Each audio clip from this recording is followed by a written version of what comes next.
Salve, salve, meu povo! Sejam todos bem-vindos, começando mais uma edição de O Quinto Set. A cada 15 dias, uma convidada, um convidado especial aqui para falar de tênis, para falar de carreira, de esporte, para falar absolutamente de tudo, para dar risada.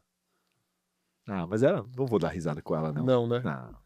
Não. A convidada de hoje, gente, ela é uma referência gigante, assim. Você Faz pode uma falar hora de como atleta, apresentação, uma hora de apresentação e uma hora de entrevista. Isso, como atleta, como pessoa, como comentarista.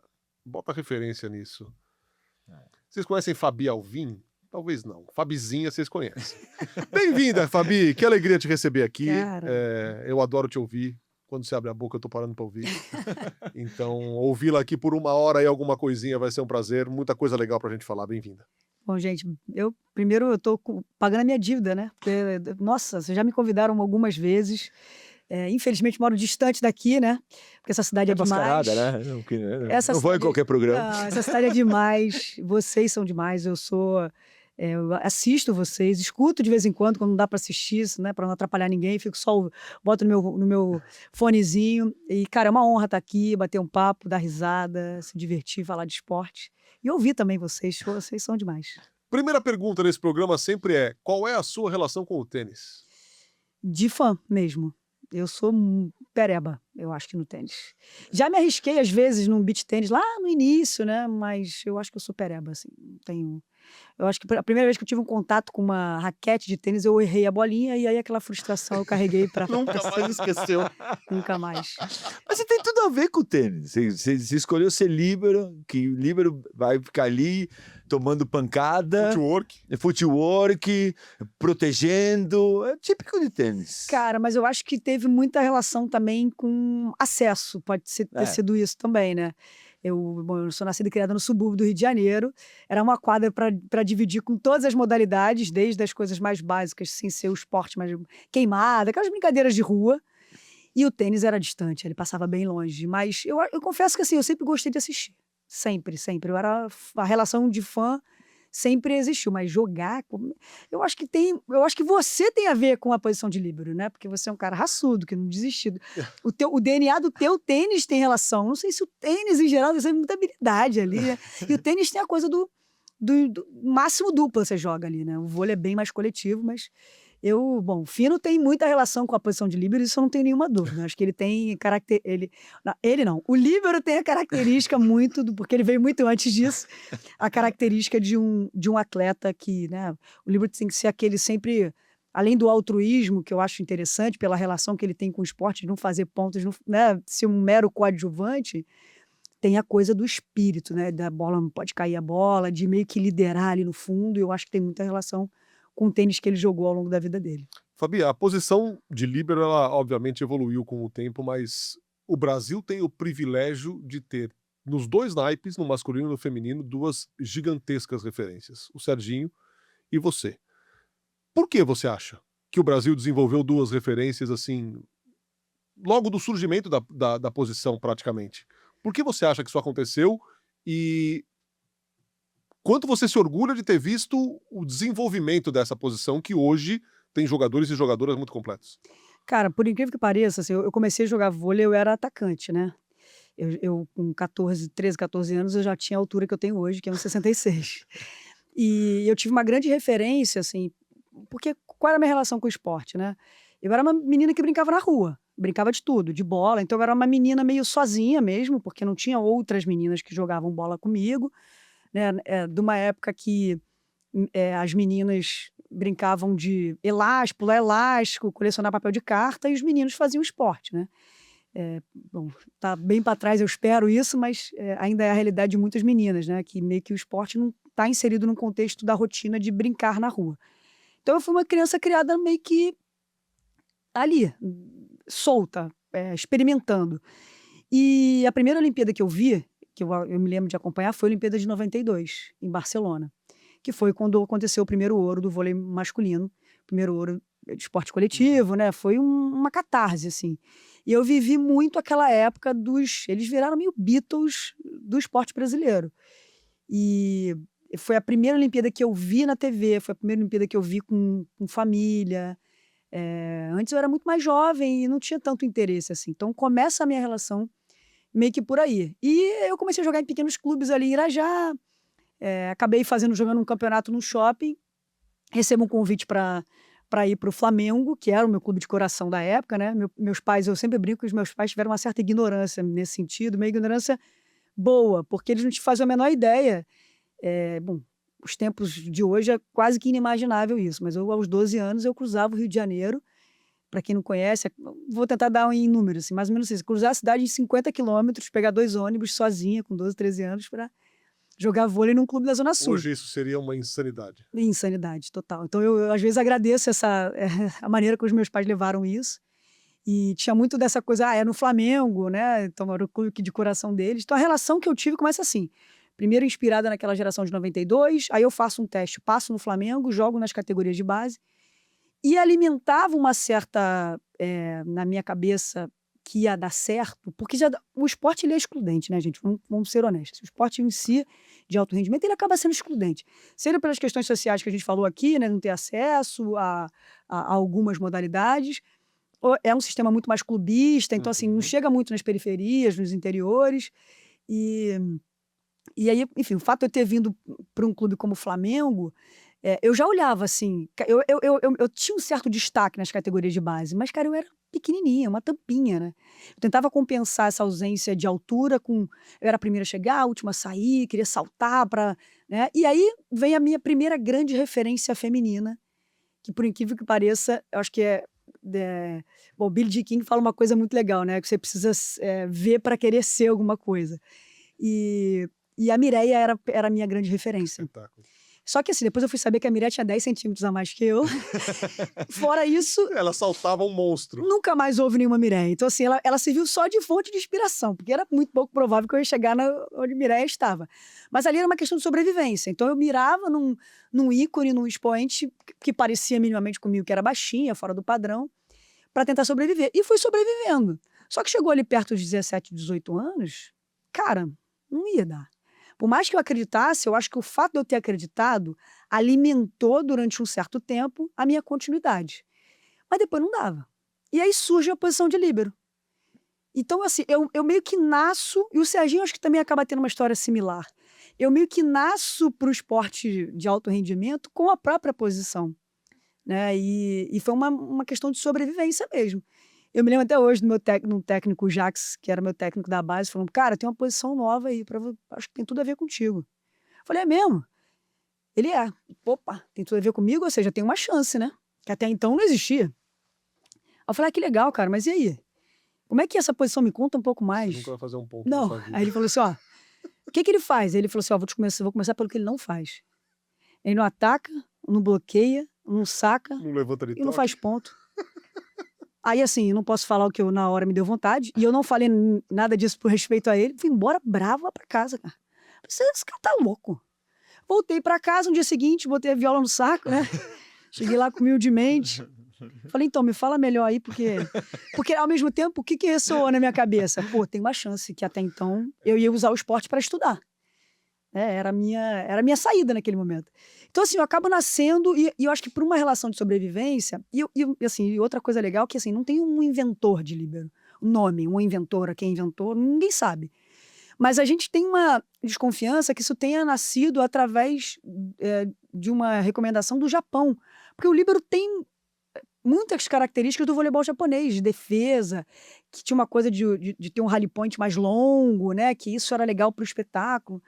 Bom, eu sei dizer que para mim foi uma questão de continuidade na profissão e eu acho, cara, eu não sei se tem sei lá, alguma coisa que justifique isso, mas talvez a gente tenha sido a primeira geração de líberos. Eu não fui a primeira líbero do Brasil, houve outras antes. A primeira foi a Sandra, depois a primeira Olimpíada foi a Ricarda, e eu chego na seleção só em 2008, assim, como titular, jogando nos Jogos Olímpicos. Mas eu acho que o fato da gente ter surgido com a posição e meio que aquilo ter sido a nossa sobrevivência, a gente tenha, sei lá, agarrado aquilo ali, sabe? Pois aqui vai ter que dar No certo. prato de comida. Mas você fala que foi a tua saída para. Então, para você ia ser. A não ser que te tirassem. Onde eu quero chegar, Fabizinha? É tão difícil a gente encontrar pessoas que falam que vão ser a qualquer custo, né? Se eu tiver oportunidade, eu sou. Se eu jogar legal, pode ser que eu chegue lá. É sempre... Quando a gente escuta uma pessoa que fala, eu estava procurando a minha forma, se não era pela direita, pela esquerda, por cima, por baixo, pelo meio, você tinha convicção que você ia ser um atleta. Tinha. Eu achava que dava. Sabe essa coisa de... Mesmo, acho que quando você tem uma referência de alguém que te inspire de alguma forma, aquilo vai te dando um combustível para seguir. Mesmo com as pessoas dizendo, cara, aqui tem um padrão para pertencer aqui. E você não preenche esses pré-requisitos. Você é baixinha, você não tem, sei lá, você não tem nenhuma perspectiva de crescer. O esporte... Você não salta tanto como para poder chegar... Exatamente. Então, assim, o caminho para chegar era pouquíssimo provável. Isso estava bem real à medida que as coisas foram avançando. Aqui no Rio, no Rio de Janeiro, não tinha tantos times, era tudo concentrado aqui em São Paulo. O Rio não tinha time adulto, por exemplo, naquela época. Então, eu já estava beirando os 17, 18 anos, era o último ano de juvenil. E, assim, por mais que chegou uma hora que, assim, tudo bem eu acreditar. Isso me trouxe até aqui, até os 18 anos, até o último ano de juvenil. E o que eu faço a partir de agora? Aí vem a questão do plano B. No plano B era assim, eu quero usar o esporte para estudar. E uma das saídas era ir para os Estados Unidos, aprender inglês, se graduar. E eu acho que eu seguiria no esporte, porque é a minha paixão. Mas eu até o último momento, até a hora que esse técnico chega para mim e diz que vai rolar uma posição nova, que a posição de líbero surge como teste em 97. E ela só se oficializa em 98. Que aí casa exatamente com o meu último ano de juvenil, tinha 18 anos. Então, assim, eu acho que o fato de eu acreditar que dava me sustentou até o último segundo de surgir a única chance, a única oportunidade da minha vida. E às vezes é sobre isso, né? Às vezes o atleta tem uma chance para vingar ou para não vingar. Então, eu acho que isso me alimentou, mas em um certo momento eu comecei a perceber que talvez fosse ser difícil. Então, é uma relação muito boa. Eu acho que talvez passe por aí. O Serginho também começa jogando como atacante. Sim. Ele tem uma história de vida, né, de algumas experiências, enfim, pesadíssimas, né? Ele veio de uma comunidade e, cara, quando disseram para ele que tinha uma chance de ele jogar, eu acho que ele meio que agarrou isso, assim. E outro privilégio que é viver na mesma geração que ele, assim, né? A gente treinava no mesmo lugar, de vez em quando eu passava, dava uma espiada, assim. Uma baita referência para mim. E eu acho que o Brasil conseguiu se consolidar, sabe? Assim, como, poxa, o Brasil tem um celeiro de bons líberos, é uma posição que acho que o mundo acaba respeitando, assim. Só você vê a continuidade, assim. Sempre a gente tem novos nomes surgindo e sendo referências mundiais também. A gente está quase em 2026, quando a gente lembra da primeira medalha de ouro do vôlei feminino, a gente volta para 2008, 4 anos depois de um trauma que acho que ninguém nunca vai esquecer, né? Do que aconteceu em Atenas, aquele maldito jogo contra a Rússia. Como você olha isso hoje, Fabi? Porque beleza, vocês comemoraram lá os 5 anos da primeira medalha de ouro, depois os 10 anos, daqui a pouco a gente vai comemorar os 20 anos da medalha, enfim. Como você olha para isso hoje, assim, essa redenção de 2008? Imagino que hoje seria até pior, né, com essa carga de rede social, essa pressão, seria um negócio mais massacrante mentalmente para vocês. Mas hoje como é que você observa isso? É muito importante ressaltar sobre isso, assim, a nossa geração talvez não tenha vivido. Ontem eu tive a oportunidade, né, de estar perto do Mihail Lopes, um pentacampeão olímpico, pentacampeão mundial, e foi justamente o ponto que ele trouxe central, que eu acho que hoje isso é a maior rede de discussão que existe em torno de rede social e do quanto isso é tóxico, né, e quanto você precisa estar atento para não deixar se levar nem para o bem nem para o mal, enfim. Então é importante fazer essa ressalva e é muito difícil também imaginar o que seria, né, mas eu assim, na medida, né, do possível, eu acho que a geração que veio na sequência, eu fiz parte desse time até a reta final dos últimos cortes. Cheguei na seleção em 2001, fiquei até 2003. E eu me recordo do que a gente passou pós-derrota, né? 2005, quando o Zé traz algumas meninas mais jovens, junto com depois Fofão e Valeuska. E eu tenho muita lembrança, assim, de ter que justificar o que tinha acontecido lá em 2004, coisas que muitas vezes a gente não tem mesmo resposta, a gente não tem resposta para tudo, né? Mas eu acho que cara, olhar para trás e olhar, subir num pódio olímpico é uma... Cara, primeiro, assim, né? Viver uma Olimpíada é algo muito mágico. Né? Entrar na Vila Olímpica é um ritual que eu sempre sonhei na minha vida. Eu acho que todo atleta de alto rendimento, independentemente de onde, né, que posição, em que liga jogue, por mais que não vá atingir, sonha com isso, se alimenta um pouco desse desejo, mesmo que de forma fantasiosa. A Olimpíada é um negócio de louco. E tá ali já é né, uma realização de um sonho. E, cara, a Olimpíada para mim tem um sentido de você chegar ali e deixar o que dá para deixar. Assim, ir embora para casa com a sensação de que eu não podia fazer nada mais. Eu dei tudo que eu podia dar. Né? Lá, se você é o 100º do mundo, você quer ser o 99º, né? Para superar a sua marca. Ali tem relação com isso. E quando a gente chega em 2008, né, depois de passar por todas essas situações que eu falei, a gente perde depois também o Mundial em 2006 para a própria Rússia, que ainda alimenta novamente essa parada de um rival, de um algoz e de uma coisa, mas na hora do vamos ver, elas sentem contra as russas. A gente jogou muito forte. E também perdemos 2007 no Rio para Cuba também. Então a gente chega em 2008 assim, muito convictas de que a gente não queria só mudar o discurso que se desenhava, que era horrível ouvir, de que a gente era amarelona, não era só sobre isso.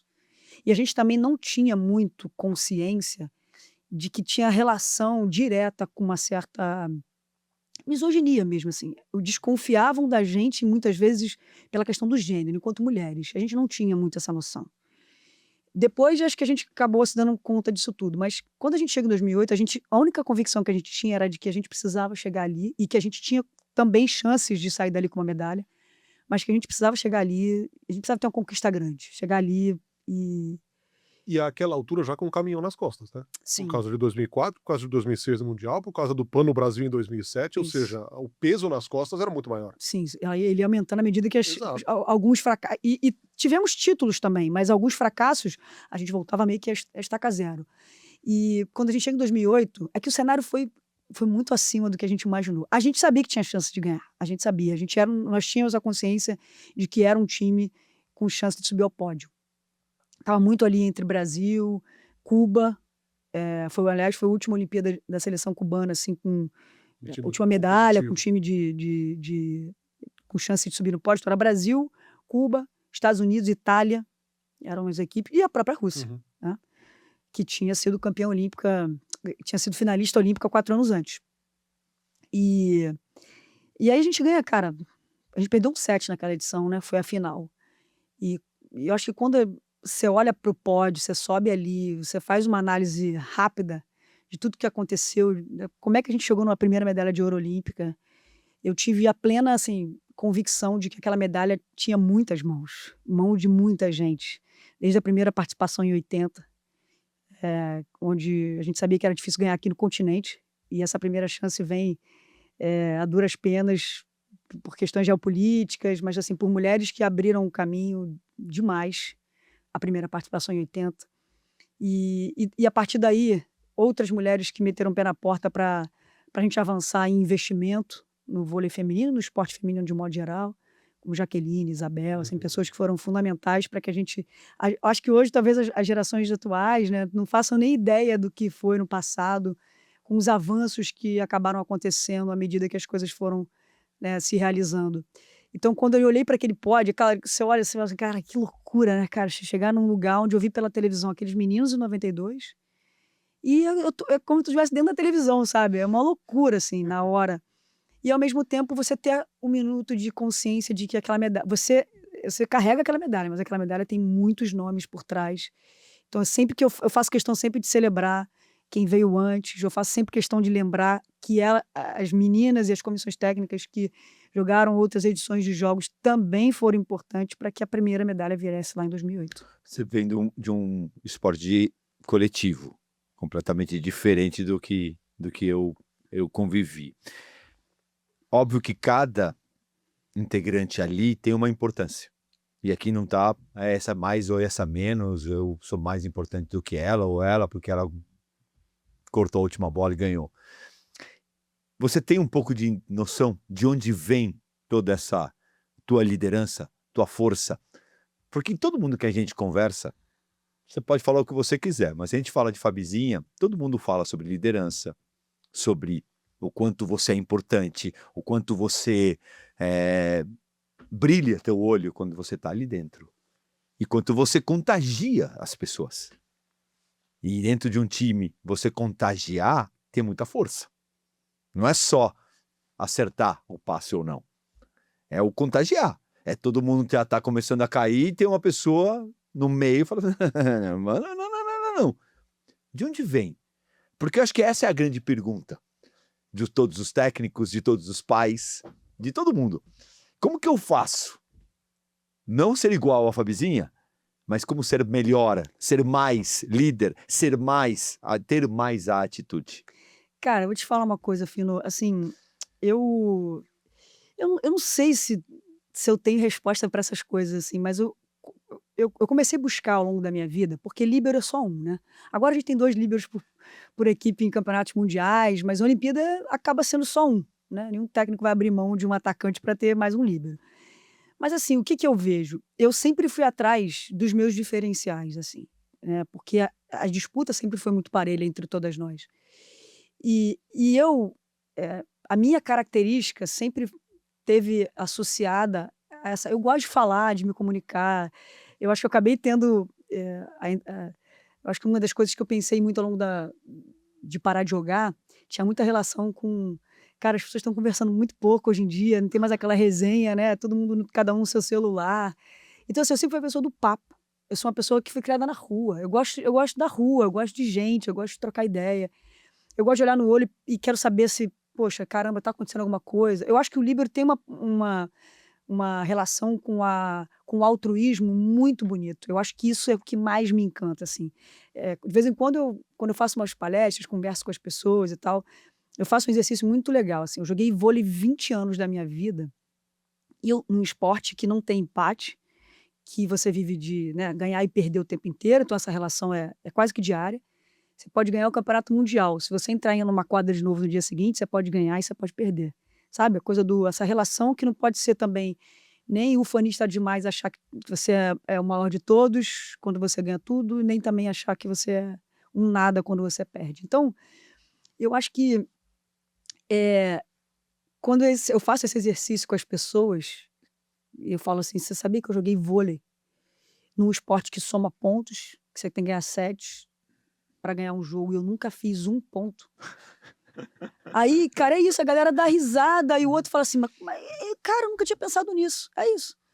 E em qualquer outra profissão você fala uma coisa dessa, aí eu sempre brinco, né, eu que às vezes eu levo as medalhas para as pessoas verem, aí eu falo, mas ó, mas tá aqui, a medalha tá aqui, né, porque eu meio que me detono para depois levantar também, peraí, a medalha tá aqui.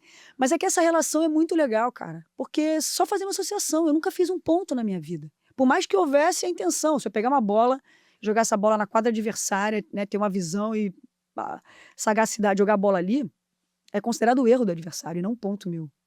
O líbero não faz ponto. Mas eu acho que daqui a pouquinho isso vai mudar, essa regra. Então, eu acho que essa relação mesmo eu preciso encontrar uma maneira de ajudar dentro do time. Então, o fato do líbero sair e entrar o tempo inteiro, eu saía, ia para o banco, eu nunca me atinha só sentar, tomar minha água, não. Eu sempre estava de ouvido e olhos atentos às meninas do banco, que às vezes estão ali vendo o jogo de um outro lugar e que percebem alguma coisa, eu pegava, entrava na quadra, eu trazia recados, eu assim, ia em busca... Verdadeira leva e traz. Tudo bem.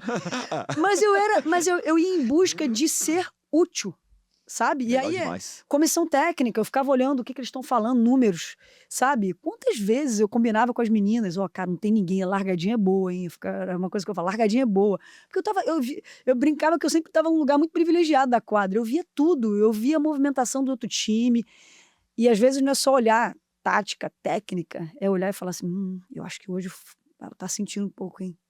Sabe a coisa Só botar o saque lá. Do olhar, eu acho que talvez o saque tem que ser ali, sabe? A coisa a gente tem uma rede no meio, né, cara? Então não tem contato. Às vezes o contato é só visual. Seja esse visual para perceber alguma coisa, seja esse visual para intimidar também, falar assim, aqui também não vai cair. Não tem um pé no técnico isso?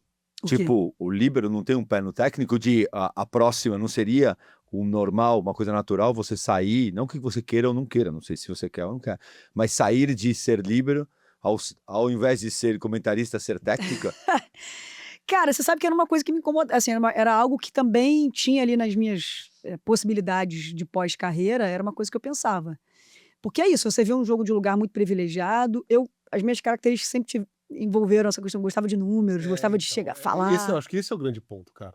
Porque é uma característica dela, ela é interessada pelo jogo de voleibol. Por isso? Né? Eu sempre achei muito estranho não ter feito esse movimento. Eu acho que a gente acabou de falar, eu acabei de falar aqui de Billie Jean King, né? Para trazer um exemplo do meio do programa. Não tem.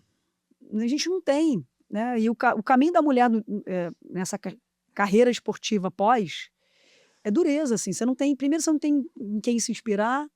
Segundo, que muitas. Agora a gente tem mudado um pouco esse conceito, né? À medida que a gente avançou nas mulheres que vieram primeiro, se a gente lembrar da Isabel jogando grávida, e hoje você vê que as mulheres têm mais direitos em relação a poder ser mãe durante as suas trajetórias, suas carreiras profissionais. Então, muitas mulheres passavam a serem, quem quisesse, obviamente, ser mãe, depois de parar de jogar. Então, assim, era uma roda de desestímulos a essa continuidade de carreira, né? E a época, o que mais pegou para mim foi que eu teria praticamente a mesma rotina de que eu tinha como atleta. E eu precisava desligar um pouco, eu queria desligar um pouco. Só que o convite da televisão ele veio muito rápido. Ele veio assim, sem brincadeira, eu não demorei um mês para estar comentando na televisão. E também, assim, pô, é um negócio diferente, cara. É um desafio novo. Total. Mas, ao mesmo tempo, te dá uma certa segurança, porque é sobre algo que você viveu. Só que é totalmente diferente também daquilo que você também supõe, assim. Eu fui aprendendo aos poucos que não é só chegar lá e comentar o jogo, é muito mais do que isso. E mesmo você que jogou sabe que falar do ar-condicionado hoje é mais tranquilo do que estar na quadra. Exatamente. Por isso que eu tento ter muita responsabilidade, cara. Eu não tenho a pretensão de acertar sempre, não tenho a pretensão de vou falar tudo, mas eu tenho compromisso Para não machucar. não, principalmente compromisso com toda a experiência e respeito que eu tenho pelos atletas, porque eu fui atleta. Então, acho que essa relação eu tento tratar com muito carinho, assim, a hora que está aqui. A gente não pode mentir para as pessoas, a gente não pode enganar as pessoas, mas a gente pode. Armando Nogueira falava isso, né? Eu não o conheci pessoalmente, mas muita gente reverberava Maravilhoso. o que ele falava, né? Que é criticar sem ofender e elogiar sem bajular.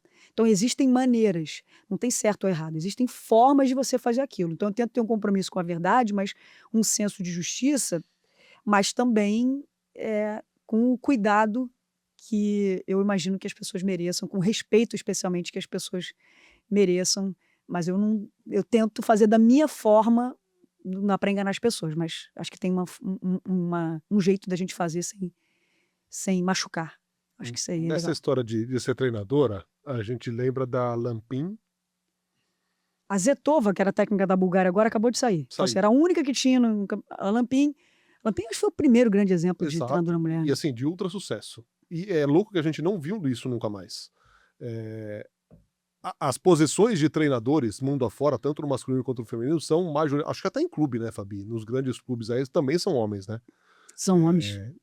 No tênis a gente encontra a mesma situação. A que você acha que se deve isso, assim? É essa história da continuidade? Não, agora eu parei de jogar, eu quero ser mãe, quero fazer minha família e não vou sair de casa. A que você atribui? Cara, eu acho que tem um misto de coisas. Por exemplo, se você vai pro vôlei de praia, o cenário é diferente. Eu já, de vez em quando, eu pergunto para as pessoas, por que será que é diferente? Porque o vôlei de praia, ele tem uma relação diferente no sentido de o clube, ele tem os gestores, ele tem, sei lá, muitas vezes presidente, supervisores. Na praia, você é tudo. Inclusive o patrão do técnico. Então, eu acho que o fato de, às vezes, o atleta poder escolher, especialmente as atletas mulheres, você vê a Letícia, a pessoa que já está aí, sei lá, eu há quanto tempo, né, uma das treinadoras mais vitoriosas. No circuito nacional tem muitas treinadoras mulheres. É um cenário bem diferente. Agora, eu acho que não dá para atribuir a uma coisa só. São muitas questões. Essa que eu falei, né, que é o fato de você não se enxergar ali, o preconceito que sempre existiu, né, em relação a... É como se as mulheres talvez tivessem um caminho já fadado, parou de jogar, não tem mais... E é isso, às vezes as escolhas, não, eu não quero seguir nessa mesma rotina que foi a minha vida inteira, eu quero ser mãe, muitas vezes as mulheres, a gente vê mulheres nas comissões técnicas, muitas psicólogas, às vezes nutricionista, nesses lugares. A partir do ano que vem, a gente vai ter uma regra bem interessante, eu quero ver como é que o mundo vai se movimentar nesse sentido, que vai ser obrigatório, né? Vai ser obrigatório nas comissões técnicas da Liga das Nações a terem uma mulher. E não é nesses Legal. cargos que eu citei. Elas são muito bem-vindas. Aliás, temos a área da questão ali de saúde alimentar, a área da psicologia, são áreas primordiais dentro do esporte hoje, do corpo técnico. Mas hoje vai ter que ter uma pessoa do staff de assistente. Então, assim, isso não vai por bem, e muitas vezes tem que ser essas medidas aí para você trazer, para você incluir. Então, assim, é um debate bem legal, acho que é um tema que sempre me é muito caro, assim, sempre que eu posso, eu levanto, né, mas as notícias e as perspectivas que a gente tem não são boas, assim, é uma treinadora que a gente tinha agora no Campeonato Mundial, que já não está mais, aí é um aqui, um lá, espero que o cenário mude. A gente está gravando alguns dias, uma semana de quando a Bia para de jogar, encerra a temporada. Você falou sobre celular, você falou sobre pressão depois de perder e cair o mundo em cima de vocês, em cima, amarelona, não sei o quê. Como que você vê isso? Como que você vê? Hoje você comenta, você vê, conversa com as meninas, você tem uma infiltrada completamente ali por amizade com as meninas. Como que você vê o esporte hoje? Esporte versus saúde mental versus pressão. Como que a Fabi, pessoa, não é nem a comentarista, a pessoa te preocupa, acha natural, porque na nossa geração também existia isso. Não era tão... Falava isso pro Fê o outro dia. Eu parava de jogar, não tanto como a Bia parou de jogar, mas eu parei já um mês antes de jogar, porque eu surtei mentalmente, não quero mais jogar. Tava fritando já. Fritei e falei, Pardal, não quero mais jogar esse ano. Tá bom. Não apareceu em nenhum lugar. Você dá tô com o left shoulder doendo e tá tudo certo, todo mundo acredita. Hoje é uma exposição absurda, uma cobrança absurda. Toda hora estão te espetando. Como que você vê, como ex-atleta, como hoje amiga das atletas? Cara, eu tento ler muito sobre isso, assim, é um tema que me interessa bastante. Hoje, muito mais na condição de ouvir do que de falar, porque a gente acaba vivendo um pouco dessa transição. Eu peguei enquanto atleta, eu peguei a minha reta final, que eu pego um pouco desse contato das redes sociais, assim. E cara, eu às vezes eu me sinto muito mal, assim, de analisar, por exemplo, a Bia, né, a gente viu a Bia nesses últimos meses, eu acho que não teve uma pessoa dentro ou fora do esporte que não se solidarizou, assim, quando ela tomou a decisão de descansar no ano, que não falou: "Cara, que ainda bem, que bom", que não celebrou isso, assim, sabe, esse descanso dela. A gente acaba criando esse hábito de julgar os outros o tempo todo, né. Mas antigamente a gente julgava, falava, conversava, e hoje as pessoas vão, primeira coisa que elas vão é pra rede social, e não é pra rede social dela, pessoal, a pessoa que quer fazer a Na do crítica. atleta, né? Ela vai na do atleta, assim. E às vezes é de forma muito, muito direta para machucar, e assim.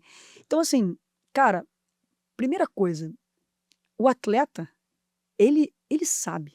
O atleta sabe quando as coisas estão indo bem, quando as coisas estão indo mal. E não existe ninguém que queira que as coisas sejam assertivas mais do que o próprio atleta.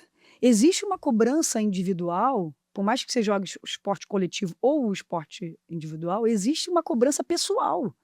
Você tá ali, cara, você sabe, às vezes você quer a cabeça... Antigamente, eu não tenho nenhuma dúvida, Fino, que ao longo da minha vida, eu tive 3 crises muito severas, assim, seja de autoconfiança, seja de uma tristeza que tinha a ver com uma baixa performance, e seja de uma tristeza mais de, cara, às vezes eu não queria muito estar ali. Só que no passado recente, a gente não tinha outra opção a não ser seguir. Então, e também Enxuga a lágrima e vai. eu não tinha nome para dar. não tem dúvida que eu tive crise de saúde mental, especialmente em 2011 ali. Mas eu não sabia. Então, o que para as pessoas era tem que seguir, segue e vambora, pô, por dentro aquilo, nossa, incontáveis noites que eu fui dormir chorando e acordei chorando, ia pro treino, sei lá, como eu fiquei ali. Eu simplesmente fui no flow, segui. Mas eu não estava bem. Então, assim, eu vejo com muita preocupação, eu tento ler muito sobre esses temas, porque essa é a nossa realidade hoje, né? As redes sociais estão muito ligadas no dia a dia de um atleta ou de um não atleta. Tá, meu celular tá aqui do meu lado, né? Eu espero não mexer nele agora, mas por que eu trouxe ele aqui? Ele quase faz parte da gente, né? Um celular hoje.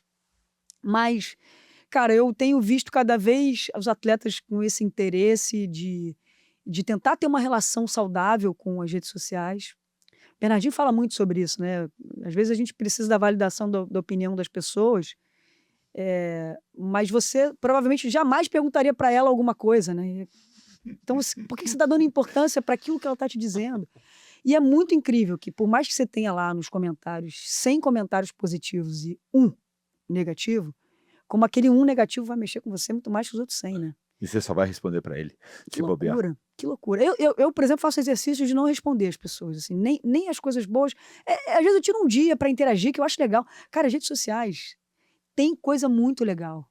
Tem gente muito legal. Às vezes elas acaba sendo uma ferramenta de ajuda numa transmissão. Tem gente que tá lá, pô, Fabi, tal coisa, com uma curiosidade. Então cara, aquilo que você falou tá errado, aquela data é tal.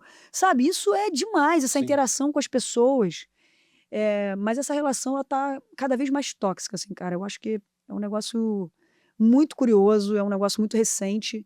Eu tento valorizar muito os atletas que estão buscando, né, uma orientação nesse sentido para ter a melhor relação, porque ela também passou a ser um lugar de comunicação direta, você não tem mais intermediário no sentido de falar com o patrocinador, de expor as marcas, você é um local de muita exposição. E aí, que a gente fala, né? Antes a pessoa não tinha nenhuma chance de falar com a Fabizinha. Eu adoro a Fabizinha. Eu não tinha nenhuma chance de eu não encontrasse você no aeroporto. Eu não tenho nenhuma chance de te conhecer. Hoje as pessoas têm a chance de falar com você, mas elas não aproveitam. Usam mal. E usam mal. Porque já chegam na porrada, já chegam, não sabem chegar e já chegam querendo te corrigir alguma coisa. Pô, mas... E no final você vai, e se você responde, a pessoa fala, não, mas eu adoro você. Falei, então por que você não falou que você me adorava? Você precisava me corrigir? Cara, é muito louco. Cara, mas assim, eu acho... É um dilema desses tempos atuais, assim. A gente, sabe, tentar entender como é que funciona esse mecanismo, tentar lidar bem, né? Cara, tem gente que não... Eu tenho amigos que têm redes sociais e que não leem comentários, por exemplo. Não leem comentários. Postam, estão ali, gostam mas não leem. Então, assim, depende da tua relação, mas também precisa de maturidade, né? Tem atleta... Hoje, cara, tem atletas de 17, 18 anos que estão ainda em processo de aprendizagem, aprendizagem estamos todos nós aqui. Mas uma criança que tem 17, 18 anos, cara, caramba, qual é essa relação? Mas ao mesmo tempo o celular está muito presente na vida deles todos. Cara, eu tenho uma situação muito legal. Uma vez eu estava no restaurante, estava comendo, estava eu e minha mulher comendo, e tinha umas crianças assim, adolescentes, uns 14, 15 anos assim. E eu tô vendo eles se cutucando, assim, me apontando pra mesa. Eu falei, caramba, acho que o molecada acho que me reconheceu e tal. Aí o moleque, tô escutando o moleque assim, vai lá, duvido, sei lá, vai lá, vai lá. Aí o moleque levantou. Ô tia, essa aqui é você? Era uma imagem de uma rede social, de uma bola que eu peguei com o pé. É você? Eu falei, sou. Aí ele, valeu, legal. Aí vai embora, essa bola aí, ó. Aí foi embora. Aí a Júlia falou assim, cara, olha que loucura, né, cara? Porque, ao mesmo tempo, aquela rede social é uma rede social de dancinha, não sei se a gente pode falar aqui. Sim, pode, sim, né? lógico. TikTok. Sim, lógico. Pode Que eu não tenho TikTok. Quer dizer, agora tenho, não tinha na época. E aí, aquela ferramenta que eu não fazia vaga ideia do que era, eu achava só que era dancinha, me fez comunicar com aquele garoto de 13, 14 anos que provavelmente nunca tinha me visto na vida, mas viu aquele vídeo. Então, assim, tem essas interações que são malucas. Eu jamais imaginei que isso pudesse acontecer. Ao mesmo tempo, é isso, cara. Ele não pediu uma foto, pediu nada. Ele só falou, tia, é você? Eu falei, sou eu. Legal, valeu. Aí tem uma história pra contar. Exatamente. Então, assim, é meio louco, cara. É um negócio que eu tenho me interessado muito por esse tema, por ler, por estudar, por aprender, e especialmente por ouvir aí a galera que tem passado por isso de forma, né, especialmente depois da derrota. Os atletas saem do jogo, hoje em dia, a primeira coisa que eles fazem é querer saber o que estão falando de você, né? Se perdeu, se não perder, nem vou abrir o celular, sabe? Coisa do... É automático. E ao mesmo tempo para vitória, né? Vamos filmar aqui, mostrar. Isso é legal. Tem a parte boa e a parte ruim de estar ali, cara. Como quase tudo na vida, mas é uma relação bem difícil que eu acho que a gente está aprendendo, todos nós estamos aprendendo ainda como lidar com isso. Fabi, você falou agora aqui do seu 2011, que foi muito complicado para você mentalmente. E chega 2012, o Brasil vai a Londres como atual campeão olímpico, com uma seleção que corre o risco de ser eliminada ainda na primeira fase, Você mas tava se lá? classifica. Você tava lá, não tava? Não, tava em. Não tava. Eu fiz a Paralimpíada 2012. Boa. Mas Mas assistiu tudo que eu sei. assistiu, sem dúvida. Isso sem dúvida. Desde o trauma em 2004 que eu estava. Eu sei. Mas o time classifica, tem aquele jogo incrível, inacreditável contra a Rússia. O Brasil vai para a medalha de ouro. Só que assim, era um ambiente que, quando a gente pensa numa medalha de ouro olímpica, você fala, pô, tudo tem que clicar. Tudo tem que dar certo para terminar uma medalha de ouro olímpica. E aquela seleção, a gente aqui do lado de fora sabe 2%. Você que estava lá dentro sabe 100%. Aquela seleção, ela teve muita turbulência durante a caminhada, durante a própria Olimpíada. É exagero dizer que aquilo ali tinha tudo para dar errado e acabou dando muito certo? Tudo não, vai. Mas tinha bons motivos para dar errado e acabou dando certo? Não, a gente sabia que tinha chance de dar errado. Porque, primeiro, que a gente estava vivendo, acho que era o primeiro ciclo olímpico de uma dominância de uma seleção, que não éramos nós, eram os Estados Unidos. Dominaram aquele ciclo, foram tricampeãs do Grand Prix seguidas, foi uma loucura. A gente ganhou o primeiro, 2009, daí para frente só elas ganharam. Mundial a gente chegou na final de novo, perdeu para as russas. Mas, cara, o que acontece é que o Zé tentou, e eu acho isso incrível nele, assim, nesse sentido de... não é simples você ter um ciclo pós uma grande conquista, chegar no topo, né? Como a gente fez, ganhou a Olimpíada em 2008, e seguir abrindo mão das mesmas coisas para chegar num resultado teoricamente igual ao que a gente chegou em 2008.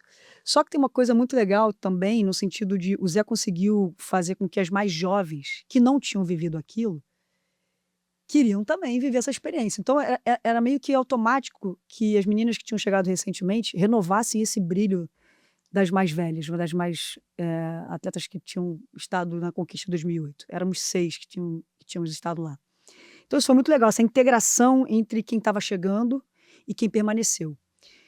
Mas foi um ciclo onde a gente ganhou o Grand Prix, seguimos jogando, ganhamos Pan-Americano, tinha perdido 2007, ganhamos 2011. Mas o final de 2011 foi terrível, que a gente não se classifica daquela forma direta, que seria na Copa do Mundo. Foi, acho, talvez o pior momento que a gente viveu. E a gente tem que jogar um pré-olímpico em janeiro, em São Carlos, no Brasil, e que a gente fatalmente nos classificaríamos, porque o sul-americano, o Brasil é amplamente favorito, mas separava a Superliga, era uma dinâmica completamente diferente, né? E a gente via os Estados Unidos como o mais favorito daquele quadriênio. A gente tinha a Rússia, que ganhou da gente no Campeonato Mundial. A gente tinha, cara, naquele ano, era muito louco, porque a gente olha para trás, a Sérvia estava chegando, a Sérvia, 4 anos depois daquela Olimpíada, estava no pódio aqui no Brasil, fazendo final olímpica, praticamente o mesmo time. Então, eram seleções que estavam chegando, a Itália estava no grupo de lá, Rússia, como eu falei aqui. Então, assim, eram muito mais times candidatos ao pódio do que a gente viu, por exemplo, em 2008. E a gente falava entre nós batendo papo, falava assim, cara, a gente tem chance de medalha, mas a gente também tem chance de ficar fora. O que a gente não imaginava era a maneira que as coisas acabaram acontecendo. Foi uma primeira semana de uma catástrofe, porque assim, a gente cai num grupo que, quando você analisa lá, sorteio, tem lá os grupos, você já tem a consciência do que pode acontecer, você faz um prognóstico. Às vezes ele pode dar mais certo ou menos certo. Mas você vai ter ali o balanço, cara, a gente vai passar em segundo. Não tem como nesse grupo aqui a gente vai passar em segundo. Então, a gente contabilizava uma derrota para os Estados Unidos, que eram as favoritas. Tudo bem. Mas a gente não imaginava perder para a Coreia. E aquela Olimpíada foi a primeira Olimpíada que a gente disputa onde começou a valer aquela coisa do 3-2. 3-2, o time que ganhou faz 2 pontos, o time que perdeu faz 1.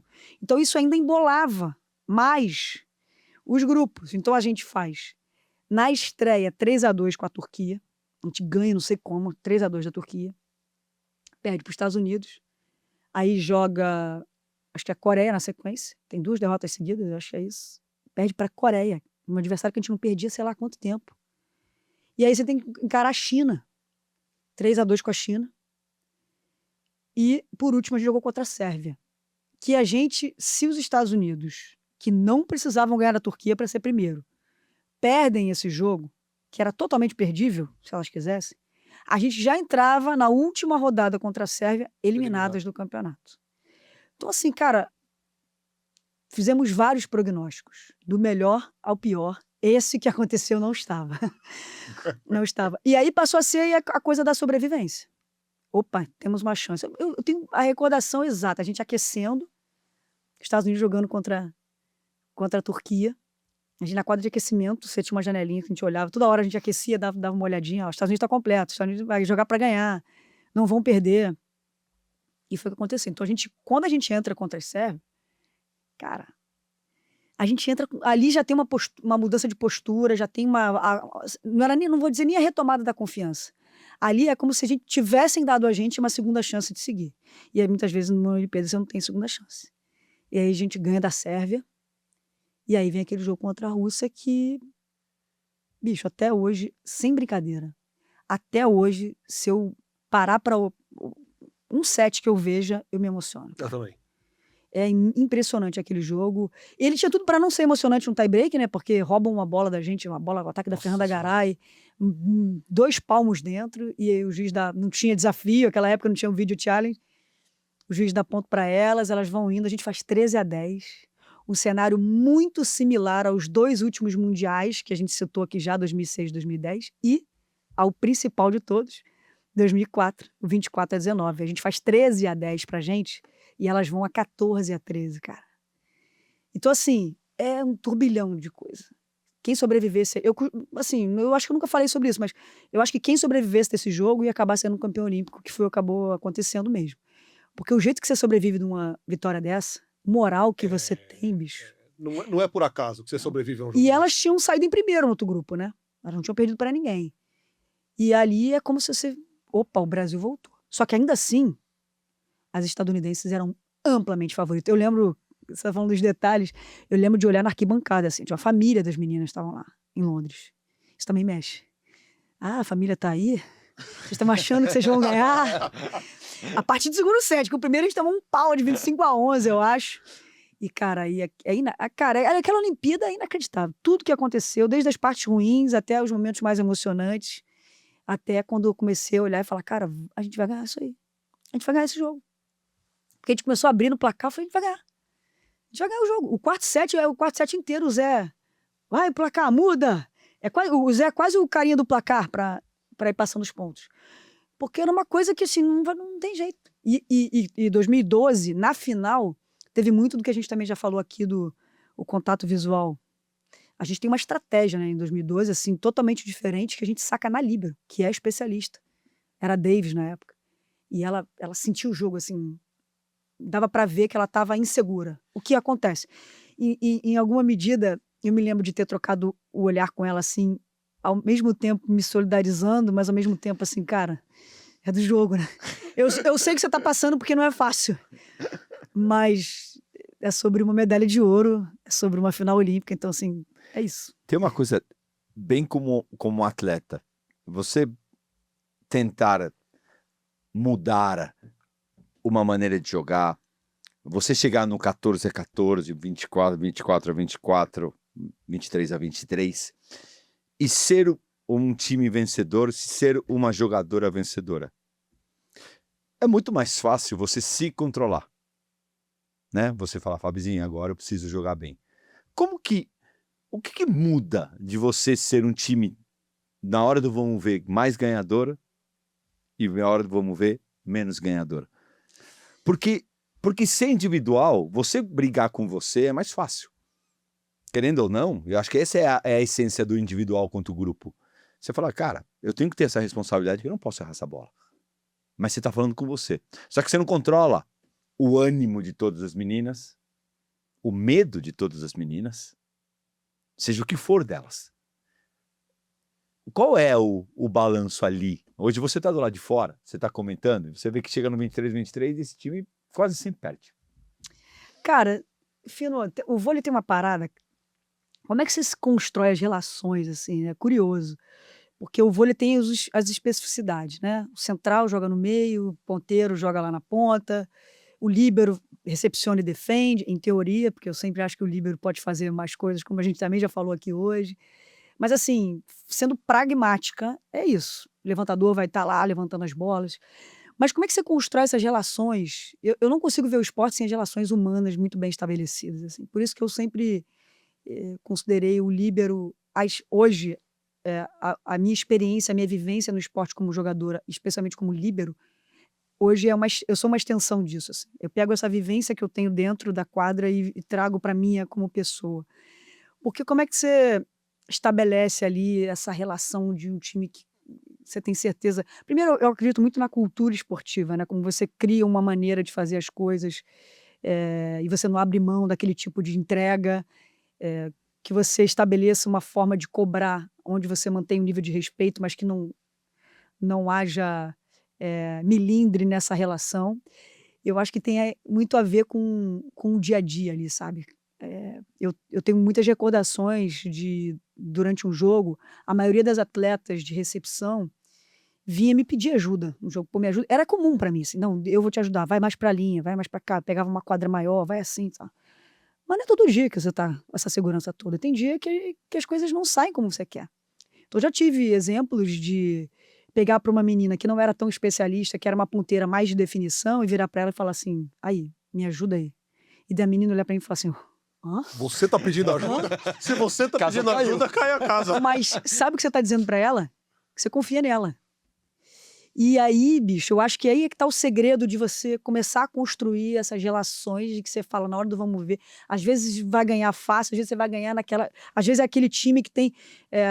o time que menor investimento tem uma chance e não aproveita, o outro vai lá e ganha. Então, assim, eu sempre... na minha vida era uma premissa. Eu gostava das relações humanas, o dia a dia, olhar no olho e perguntar, e aí, tá tudo bem, cara? Como é que você tá precisando de alguma coisa? E quando eu não tava, era assim também comigo. Então, assim, essa menina que me pediu ajuda um dia, olhou pra mim, e daqui a pouco, quando eu fui ver, a gente jogou algumas temporadas juntas, e daqui a pouco eu fui ver essa menina, bicho, parei de jogar, tava ela com metade de quadra, assim, sabe? Porque vai ganhando confiança, você vai dizendo pro outro, o recado é muito maior do que simplesmente, eu tô pedindo ajuda porque eu também sou humana, eu preciso da sua ajuda também agora. E aí, quando você, sabe, você tá construindo, pô, então ela confia em mim, cara. Eu não tô dizendo pra ela, pode ser que a mensagem pareça, e às vezes e no caso era, de uma insegurança. Mas mostrando pra ela de que eu também... Mas não há julgamento dentro da quadra. Naquele momento não há julgamento. Não. E aí, pelo contrário. É isso, pô. Caraca, ela que é especialista me pedindo ajuda. Será que o Guga, quando cantava Sometimes I Feel Like I Don't Have a Partner, ele queria me dizer que eu jogava bem, mas que... Tava mostrando que não confiava em você. Que vagabundo. Tava mostrando o contrário do que ela tá falando. Não confio em você. Você é um cone, uma samambaia. Tá aqui enfrentando a quadra. Tadinho, não. Vou te dar 50% do meu dinheiro, você não fez nada. Eu duvido que você não tenha inspirado em alguma medida qualquer jogador de tênis aí. Pô, Fino, você Vamos ao momento Andy do programa de hoje. A gente já falou aqui algumas características da posição de líbero. Falei pra caramba aqui, meu Deus. Mas está aqui pra isso. A água acabou. A gente já te ouviu.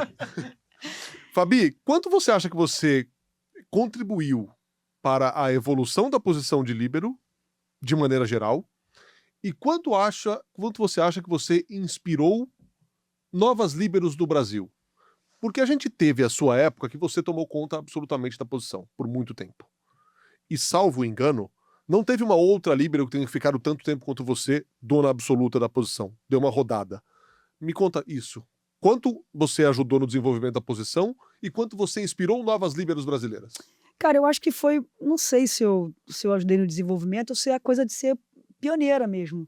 Então você acaba tendo que meter as caras ali. eu fico muito... Às vezes eu ouvir essas coisas ainda me deixa... Eu fico desconfortável no sentido...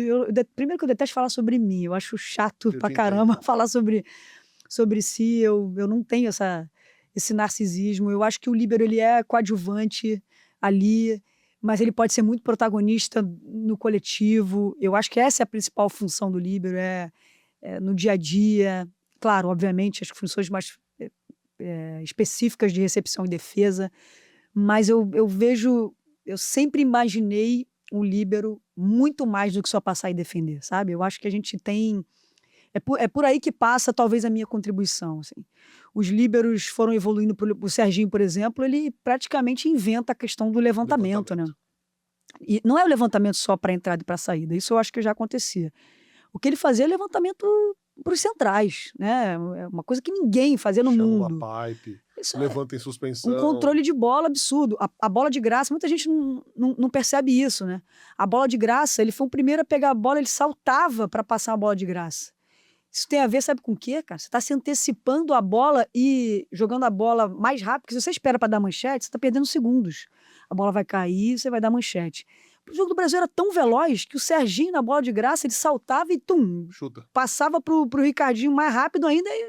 Então, assim, são detalhes que podem passar desapercebido, mas que tem uma relação aí com inovação, cara. E aí os outros vão... peraí, então isso aqui é assim, isso aqui é assado. Aí os outros vão copiando e outros vão fazendo coisas diferentes, né?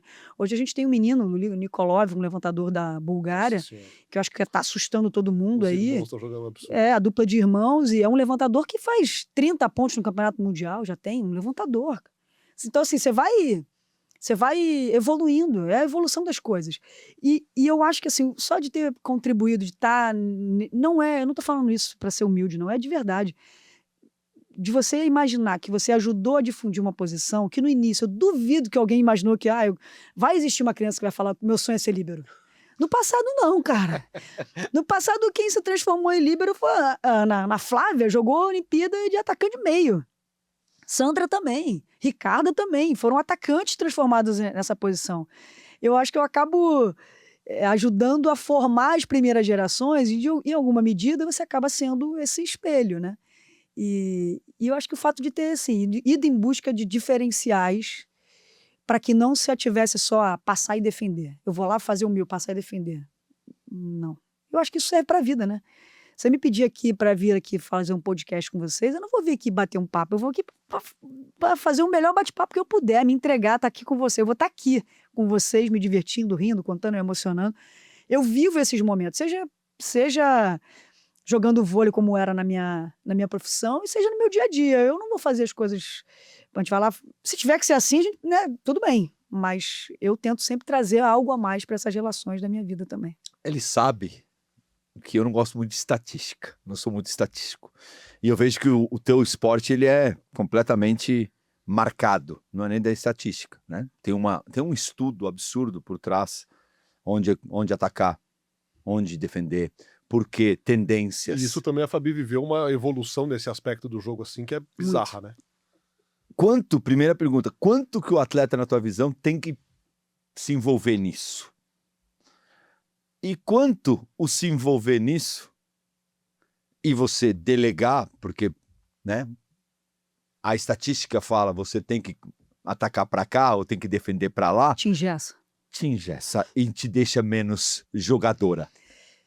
Cara, eu sempre gostei de números, eu gostava, mas eu nunca me ative a eles também.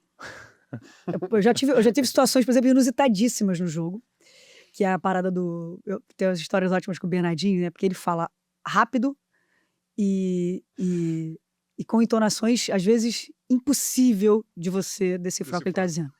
E se ele está escondendo ainda... nervoso. Leva o contexto do ginásio lotado e tal. O Bernardinho, no meio do jogo, olhar para mim e falar: Fábio, faz isso. E eu não consegui ver o que ele estava falando. Não fazia vaga ideia. E aí a menina que estava na minha correspondente no bloqueio falou: o que ele falou? Eu falei só: marca 2, deixa a paralela para mim. Deixa a paralela para mim, bora. Não era isso que ele tinha falado, mas eu falei. Combinei com ela. Aí o set acaba, tava 24 a 22, 23, assim. O set acaba da seguinte forma: eu tava para defender a paralela, a menina abriu a diagonal, a atacante veio, a bola tava com a manchete armada, a bola bateu na minha cabeça. pá, a minha cabeça subiu, um ponto nosso, aí vamos virar a quadra, Bernardinho, tá maluca? Falei, mas não foi um ponto nosso? A marcação era 1, falei, pô, eu não vi o que você falou.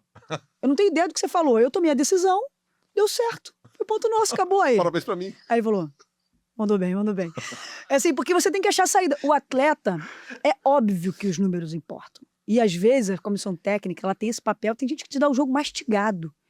Porque o vôlei, a gente estuda sempre através da distribuição do levantador.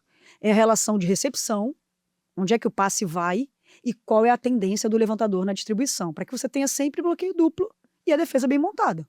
Né? É assim que você vai imaginar, idealizar o jogo. E os números, eles são importantes. Não tem nenhuma dúvida. Os números são fundamentais, por exemplo, para o central. O central corre a rede toda, o tempo inteiro tem que estar... E não dá para ficar adivinhando, senão o levantador vai brincar com você. Você tem que ter assim, opa, passe B, vamos posicionar mais para cá. Ou às vezes tentar enganar o levantador. Tô aqui, mas eu tô... Sabe? É uma decisão, mas o atleta nunca pode perder de vista a sensibilidade do jogo. Eu acho que isso é primordial. Sabe? Sentir. Às vezes, assim, você sabe, você tem um número na cabeça, mas, cara, eu tô percebendo. Sabe que a gente falou da relação do, eu tô achando que a fulana hoje tá insegura. Eu vou sacar nela. Às vezes é tomada de decisão. Isso é importante. Os números, eles ajudam. Cara, os treinadores são fundamentais, mas eu concordo um pouco com você nesse sentido. Eu acho que precisa, em momentos, da sensibilidade. Que só quem tá ali na quadra vai poder compreender, sabe? É uma inversão que você faz e eu vou deixar a inversão, porque o fulano entrou bem, eu tô vendo a atitude dele, eu vou deixar essa inversão aí. E ninguém consegue compreender, só você, e aí a coisa dá certo. E às vezes dá errado ou dá certo, não é sobre isso, mas é sobre, muitas vezes, ter a possibilidade de sentir o que está acontecendo ali e, através disso, tomar uma atitude diferente daquela, por exemplo, que estão nos números ali. Fabi, a gente está chegando já no final, vou te fazer uma pergunta antes do nosso ping-pong aqui de saideira. Eu vou fazer um chute aqui, tá? Quem é o seu tenista predileto e por que é o Rafael Nadal? Cara, meu tenista predileto é o Fernando Meligeni.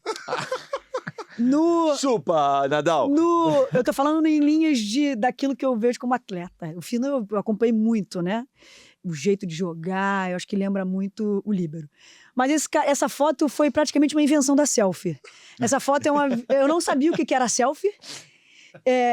Eu tava numa maquininha aqui, vou ter que explicar, porque as pessoas não sabem o que é uma Cybershot, uma máquina digital, na Vila, e eu encontrei com ele. Dá pra ver pelos meus olhos, né, que eu tô completamente assustada, o que tá acontecendo ali.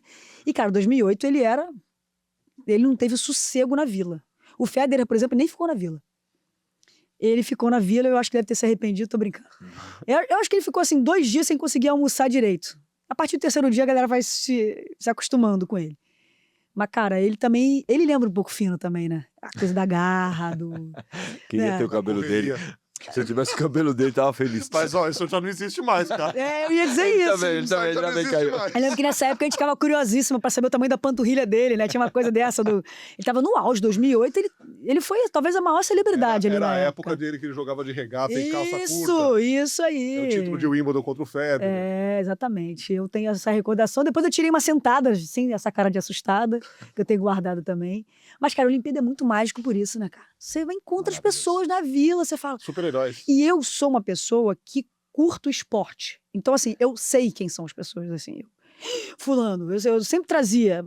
A gente faz aquele exercício assim, aquele cara é mais baixinho, forte, 100 metros. Qual a modalidade, né, que faz? Aquele grandão é do basquete. A gente tenta fazer uma leitura das coisas. Às vezes a gente erra, né? Porque se pegar... Tem jogador fora do padrão que são gênios. Essa aqui é da ginástica olímpica. Não, é do vôlei. E tem isso.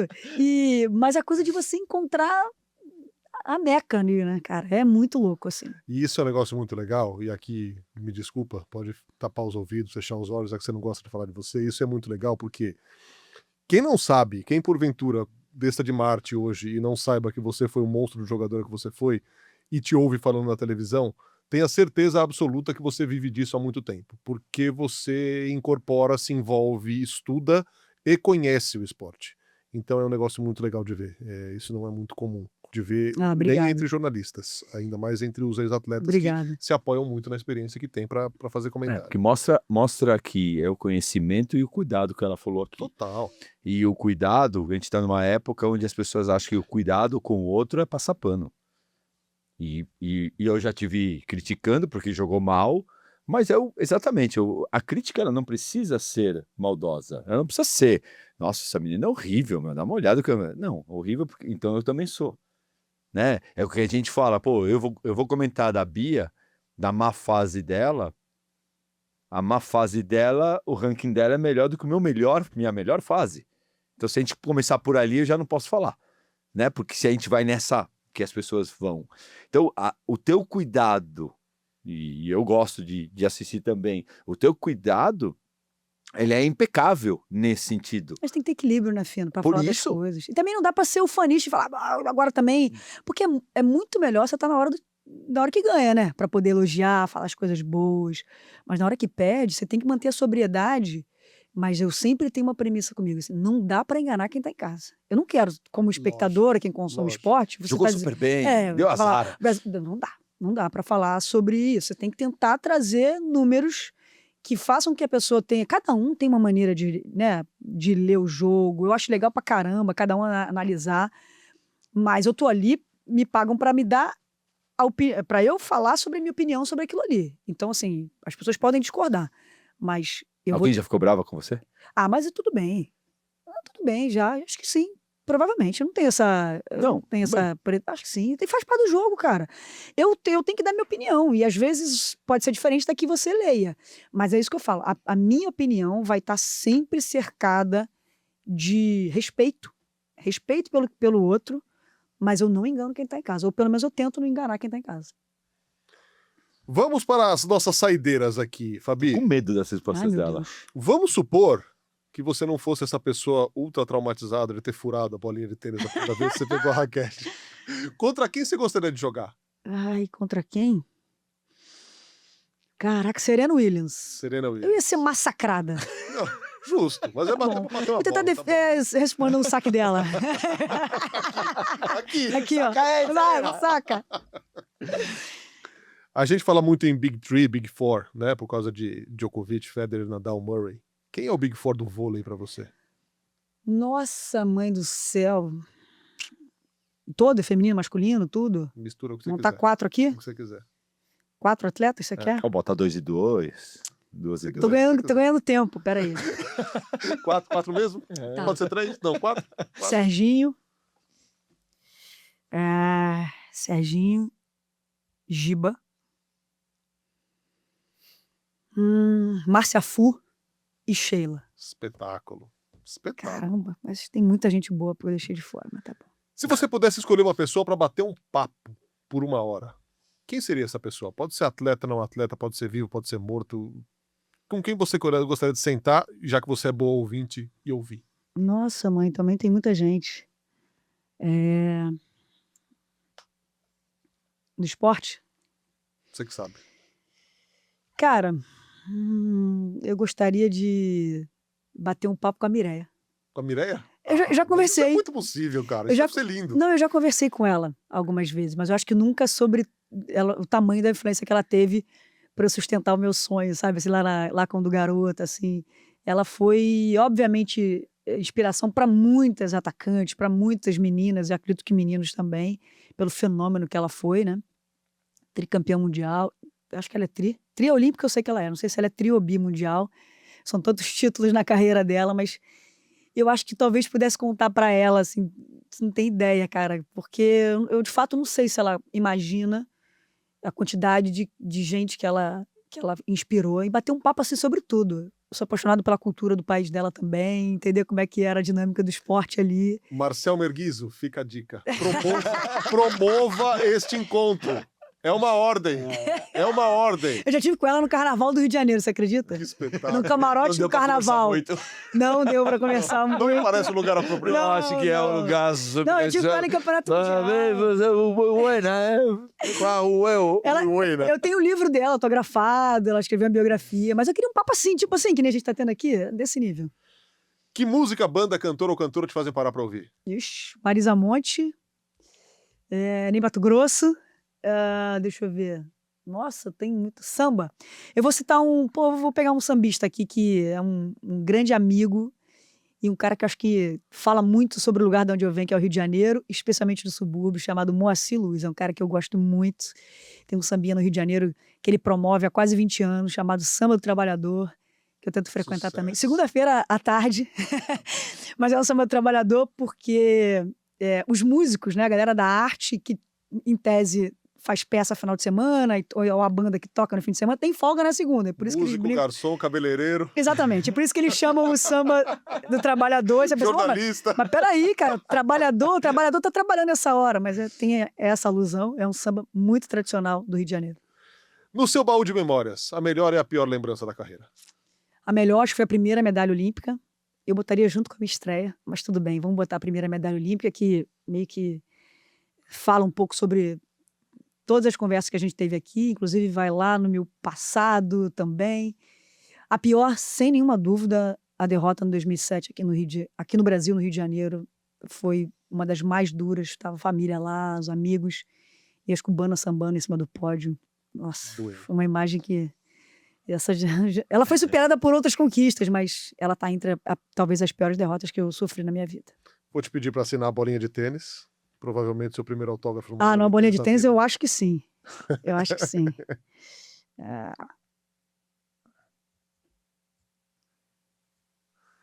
Fabi, muito obrigado. Uma delícia te ouvir. A gente já quer de novo para um segundo capítulo, porque um só com você não basta. Obrigado por ter vindo aqui. De novo, seu fã. Pô, muito. Cara, vocês são demais. É uma dupla que a gente sabe da sintonia que vocês têm, mas mais do que falar de esporte aqui, a gente fica sempre atento. Eu estava falando com o Merguizo sobre isso.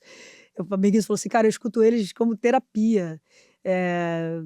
Porque eles não falam de esporte, levam personagens irrelevantes, mas assim, sempre tá refletindo, conversando, dividindo os dilemas, né? Eu vi o Fino aqui 2 vezes assim, já pensando em alguma coisa, tipo, alguma coisa que ele viveu no passado, e trazendo...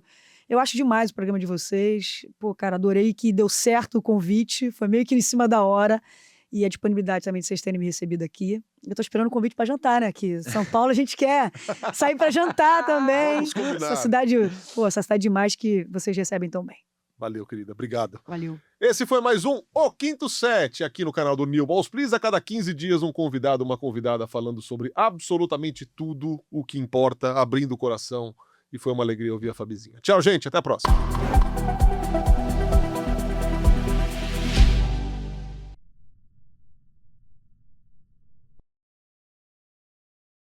C6 Bank, para uma vida extraordinária.